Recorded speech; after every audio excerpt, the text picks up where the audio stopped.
Oh yes, we're back with another video, and it's going to be with a pretty stacked video.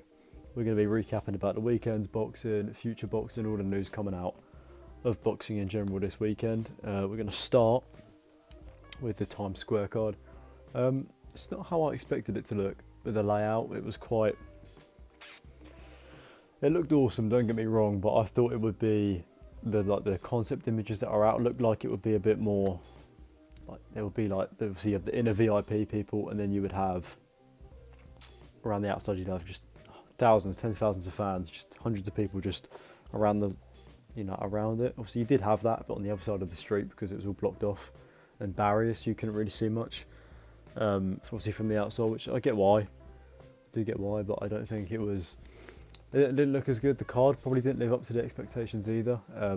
You had Teofimo Lopez versus Arnold Barboza Jr. A bit disappointed in Barboza. He finally got his chance. He's been waiting for his whole career, and he didn't look great, did he? But I mean, Teo did look.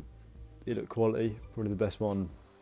He definitely looked the best out of everyone who fought on that card.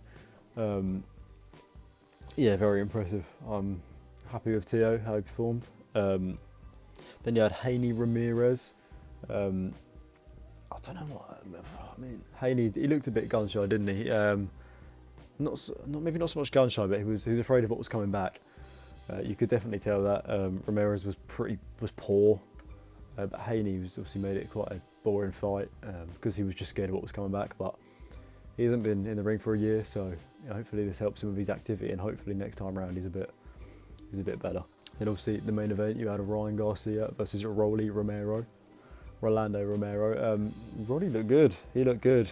Garcia, but then Garcia looked pretty. He looked pretty naff, didn't he? Didn't look great. Again, what's happening with these guys? Probably being out for a year doesn't help, but I'm not sure. I saw a clip of Rolly and Ryan sparring, and he hit him with the exact same shot. It was something like 7 years ago in sparring that he hit him with this weekend. But Rolly done well. Props to him. And I'm not sure what fights I want to see him in next. Rolly versus Conor Benn would be a cracking fight, but I'm not sure. Let us know what kind of fight you want to see him in next. After a big win this weekend. What does Ryan do now? Yeah, what does Ryan do now? Does he step away from the sport? Potentially, I could see him doing that. I could see him kind of be like, you know what, I've had enough. Let's have a look at his record. Something like 24 and 2, 23 and 2, 24 and 2. Yeah. I mean, look, I could see him just walking away, being like, you know what, I'm so wealthy anyways. I could do with he just walk away. It wouldn't surprise me. He can if he really wants to. He's still got loads left to offer though, I think. He's a big asset to the sport. 26 years of age, still young. Such a big name as well. Huge name. We'll see. Let's move on to talking about the Canelo card. Let's start off on that card with Marco Verde. The debut, he looked quality. He did look really good. The opponent, I think I heard he was out of the ring for, was it over 2,000 days? So maybe not a good thing for them to be saying on broadcast. That could have just been kept, that could have been just kept a bit quiet, because it does kind of discredit the win a little bit. I mean, he did do it in great fashion. But yeah, his opponent hadn't been in the ring since March, 24th of March 2022. That's not great at all. It was over 1,000 days, maybe not 2,000, but not great at all. Not a great look. But I mean, he looked good, so I think that's obviously what they wanted. Just a good debut for him. I think he's going to be a star. Southpaw, quick, powerful as well. But we'll see how he looks as he progresses and steps up competition. Next up we have Bakoli. Oh no, sorry. Riakpor's heavyweight debut. He looked big. He did look like he belongs there. I think he put more size on. I think it was 235 if I'm not mistaken, something like that. But he looked thick. I think he'll just get bigger as he, grows into the weight a bit more. He is 35, but I don't think he'll have much problem putting on a little bit of size. But also, I don't think he's trying to be too small. He probably want the speed of being a cruiserweight coming up. He'll have that speed against majority of the heavyweights. Yeah, he was, he looked decent, steady, patient, didn't rush too many of the shots. He was expected to get the win there against Kevin Nicholas Espindola, something like that. I think the guy was like 9-9 when he got in the ring. He hadn't been stopped low. I think he'd been stopped 1 or 2 times out of that 9. He faced Moses Talma, didn't get stopped by him. Stopped by Fraser Clark. Maybe that was the only other time. Let's have a little look. We'll just type in Reactpor's name. Easier to spell than the other guy's name. Let's have a little look real quick. What does Reactpor do next? Does he try and pursue the Coley match again? Possibly. I'd still like to see that. Yeah, he's only been stopped twice. That's one by Reactpor, once by Fraser Clark. So not bad at all. Well, actually, he's not great, but you know what I mean. Then we had F.A. Jagba versus Martin Bacoli. Bacoli he looked out of shape, didn't he? I know he's a big boy anyway, but he's not always been like that. I feel like they've been trying to get him bigger, but I just don't feel. I think he's gone too big. I think he's gone too big. 33 years of age, two losses, both by knockout. Obviously, that was Jess Parker and Michael Hunter. One was on a day's notice, to be fair. He's got 1 draw, 16 knockouts. I mean, the fight with F.A. Jagba done decently to not done alright not to engage in Bacoli's brawl too much, because Bacoli wanted him to take centre of the ring. He was calling upon it. He was getting frustrated, but he was getting a bit complacent, wasn't he, Bacoli? In the end, but he done enough to get a draw. I see how some of the scorecards were already reading. Jagba was only 1 or 2 rounds ahead, but I suppose if other people saw it similar, you could switch it either way. Do you know what I mean? But I did probably think he lost just about. But I feel like he's got to come in the ring fitter next time. He could have closed off the ring. He was pretty much running at a Jagba sometimes, but obviously he was too unfit to close the ring off properly. Let's see how big Bacoli was against Hunter, because he was too big last night. He was 256 against Michael Hunter. Yeah, that's a lot. He's had nearly a year out of the ring, some periods. Remember his first fight for boxer was literally... I don't think he's actually fought in a purely just boxer show, has he? He had that fight, I think it was a co-promotion in Poland. Yeah, I don't know. Yeah, I don't know, I feel like they've got the weight wrong with him a little bit. But obviously, Billy Nelson and his trainer, they're not mugs, they are experienced. So we'll just see what happens if if the Jagba match happens or pursue something else. I do like Bacoli though. I was rooting for him to win, but there we go. Then we can go now and talk about Badou Jack versus Michaelian. Michaelian, I don't know how to pronounce exactly, but I think it's Michaelian. Not a bad fight, quite a close fight actually. I know a lot of people thought Michaelian won. I did see it online, people saying, rob. If it was a close fight, probably not a robbery. It was only a majority decision, it wasn't unanimous, so not all the judges agreed with each other. 115, 113, 115, 113 twice for Badou Jack, and 114, 114 for a draw. Yeah, I'm not really sure. It's good to see a definitive WBC Cruiserweight champion now. See, both of it had nearly 2 years out. I think Badou Jack had 2.5 years out of the ring. Yeah, and then Kaylee, I'm not sure, very similar time period, and they both faced Makabu last as well. So yeah, not sure what both go to do next. We'll see. Jack 41.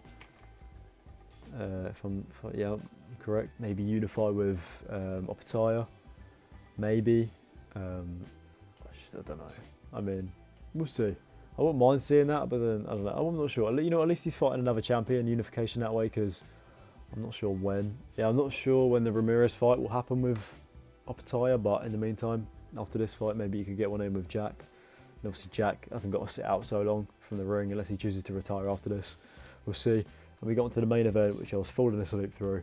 Not because, not even it was boring, but it was literally 4 or 5 a.m. here in the UK. It finished just gone 5. It's quite a late night.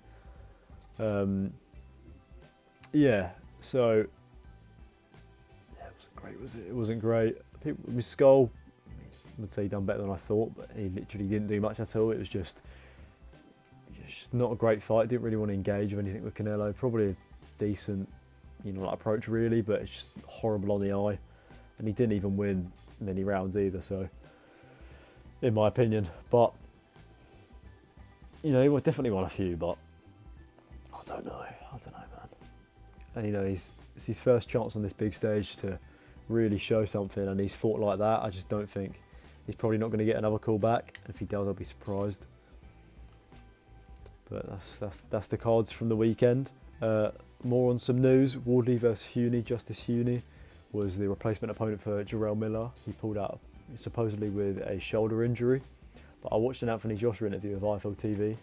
He said he knows why he pulled out, and then obviously the interviewer, Coogan, I think it was, said, we've been told it's because of a shoulder injury. And yeah, it didn't seem like he was kind of like laughing it off a little bit, as if that's not the case. So I don't know if that's the truth will come out, or if that is the general truth. I'm not sure. We don't know. Yeah, not a bad fight, Wardley Huni. But we'll see. I'm not really sure. It's a bit of a high risk, low reward kind of thing with Huni. I thought they were going to go with Hrgovic or Lawrence Coley. That would have been probably the best one. A Coley, big name in the country. Probably caused a bit of a stir as well. Because they've already had a press conference and build up for it. So, but Coley would probably do quite well on the socials to build it up. So, yeah, I'd probably gone with him. But if not Hrgovic, but it's not bad. People say Michael Hunter, I disagree. Probably a better fighter maybe, but again, low risk, high reward. It wouldn't be too much different, really. I don't think. Oh, we're back. There we go. Apologies. Yeah, I don't think Michael Hunter is the name that he probably maybe was a few years ago. I don't know. I'm not sure, but Huni not bad. We'll see. The undercard been announced as well. Lewis Richardson debuting. On that card, you've got a few, some local talent on there. You've got Pierce O'Leary defending his European title. You've got British and Commonwealth title match finally happening between Sam Gilly or Gilly. I think it's Gill. I'm not too sure. And Lewis Green. Finally happening. It's been spoken about for a long time, isn't it? That fight, over a year. They've been saying that fight is going to happen, but it's finally happening now, I guess, so we get to see that. I think that's about it for the undercard.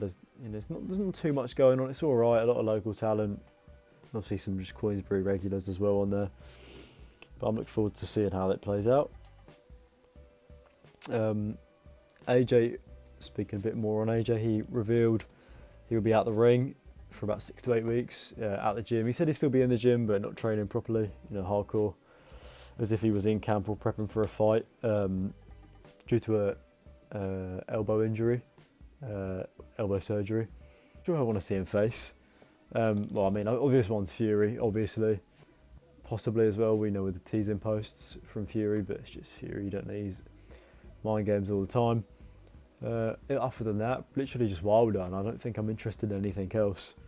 I'm not interested in Parker really. It's happened already. AJ's beat him. There's not much there for AJ. He might as well just. He said he'd stay in the sport as long as he can to make sure that Fury fight does happen, but hopefully it does. I just want to see the Fury fight, if I'm being honest, and literally other option being Wilder. I've seen a Jagba's name being thrown about for an All-African fight. Coley's name as well. I've seen Dillian White. Maybe Dillian White. Just one last scrap for both, potentially as well. Could be for both. Could be interesting, but again, meh. Jarrell Miller. There'd be a lot of, the build would probably be really good for that one. But again, not really sure. I think I'm only here really for the Fury fight, if I'm being brutally honest. I do love AJ. I've got, as you can see, I've got a Fury thing over there, but I've got near enough the exact same thing over there for AJ. Let's top it off by finishing by talking about what has recently been announced. Canelo Crawford confirmed for September 12th. I don't really want to get that wrong, so let's have a quick look. Don't want to get that wrong. Let's just see really quick. It's gonna do this, isn't it? You know what? Let's just go. September 12th. Mega fight. Probably be on Netflix. It's been announced that it will be promoted by Dana White. Fair play. I think that will help as well with his ties to TKO, because it could sell the fight even more on the WWE and UFC broadcasts. But we'll see if he can handle UFC and TKO at the same time. But you know, because you can't have all eggs in both baskets, if that makes sense. You know, you can't really split the time for kind of things like that. You kind of need to be all in one for it to be a long lasting thing, maybe. Unless he's got other people as well helping him. Obviously he will behind the scenes, but we'll see. I can't wait for that fight. Generally not. I'm going to sit on the fence actually for that one. You know, like people saying the weight's going to be a big deal, which it probably will be a deal. Obviously it's going to be a big deal, but maybe not as big as what people are making out after seeing Eubank Ben. It's just all, you know, it's the heart really, isn't it? But yeah, we'll see about that one. But that is all for today. Quite a big episode. Not sure how long it's going to be. Probably getting on for the 20-minute mark. But yeah, thank you for watching, and we will be back with another video in a few days, I'm sure, with some more blockbuster boxing news to talk about. Thanks for watching.